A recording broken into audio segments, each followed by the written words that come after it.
కొన్నిసార్లు మన జీవితాల్లో భయము మనల్ని ఆవహిస్తుంటుంది. ఆందోళన మన జీవితాల్లో పెరిగిపోతుంటుంది. కలవరం మన జీవితానికి వచ్చేస్తూ ఉంటుంది. ఏం చేయాలో తెలియని పరిస్థితి, ఎక్కడికి వెళ్ళాలో తెలియని పరిస్థితి.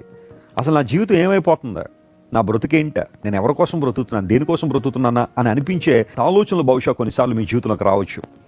ఆ పర్టికులర్ టైంలో మీరు గమనించాల్సింది ఏంటి అంటే, మీరు తలంచవలసింది ఏంటంటే, దేవుని వాగ్దానాన్ని దేవుడు నీ ముందర నడుస్తున్నాడు. నువ్వు భయపడాల్సిన అవసరం లేదు, నువ్వు కృంగిపోవాల్సిన అవసరం లేదు.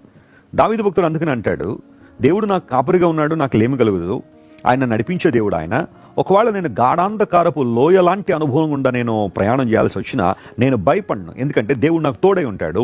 ఆయన దుడ్డు కర్ర మరియు ఆయన దండము నన్ను ఎల్లప్పుడూ ఆదరిస్తుంది, నన్ను ప్రోత్సహిస్తుంది అని దావీదు భక్తుడు తన జీవిత అనుభవం నుంచి మాట్లాడాడు. గాఢాంధకారపు లోయ అనుభవాలు కొన్నిసార్లు మన జీవితంలోకి రావచ్చు.